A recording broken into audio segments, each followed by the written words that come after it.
Royal Challengers Bengaluru IPL 2025 విజయోత్సవ సంబరాలు విషాదంగా ముగిశాయి. బుధవారం ఆర్సీబీ ఆటగాళ్లు అహ్మదాబాద్ నుంచి సొంత గడ్డకు వస్తుండటంతో బెంగళూరులోని చిన్నస్వామి స్టేడియానికి లక్షలాది మంది అభిమానులు తరలి రావడంతో తొక్కిసలాట జరిగింది. ఈ విషాద ఘటనలో 11 మంది అభిమానులు మృతి చెందగా 50 మందికి పైగా గాయపడ్డారు. చికిత్స పొందుతున్న వారిలో కొందరి పరిస్థితి విషమంగా ఉన్నట్టు తెలుస్తోంది. బెంగళూరు తొక్కిసలాట ఘటనపై దేశవ్యాప్తంగా తీవ్ర విచారం వ్యక్తమైంది.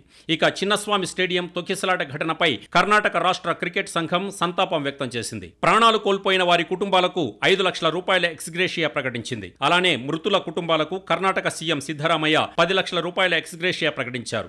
తొక్కిసలాట ఘటనపై ఆర్సీబీ యాజమాన్యం విచారం వ్యక్తం చేసింది. అలాగే ఒక్కొక్కరికి 10 లక్షల ఎక్స్గ్రేషియా ప్రకటించింది. దాంతో సోషల్ మీడియాలో ఆర్సీబీ యాజమాన్యంపై నెటిజన్స్ మండిపడుతున్నారు. ఐపీఎల్ 2025 విజేతగా నిలిచిన ఆర్సీబీకి బీసీసీఐ 20 కోట్ల రూపాయల ప్రైజ్ మనీని ఇచ్చిన విషయం తెలిసిందే. ఆ మొత్తం ప్రైజ్ మనీని చిన్నస్వామి స్టేడియం మృతుల కుటుంబాలకు అందజేయాలని నెటిజన్లు డిమాండ్ చేస్తున్నారు. పోయిన ప్రాణాలను ఎలాగూ తిరిగి తీసుకురాలేమని కనీసం ఈ సాయమైనా చేయాలని సూచిస్తున్నారు.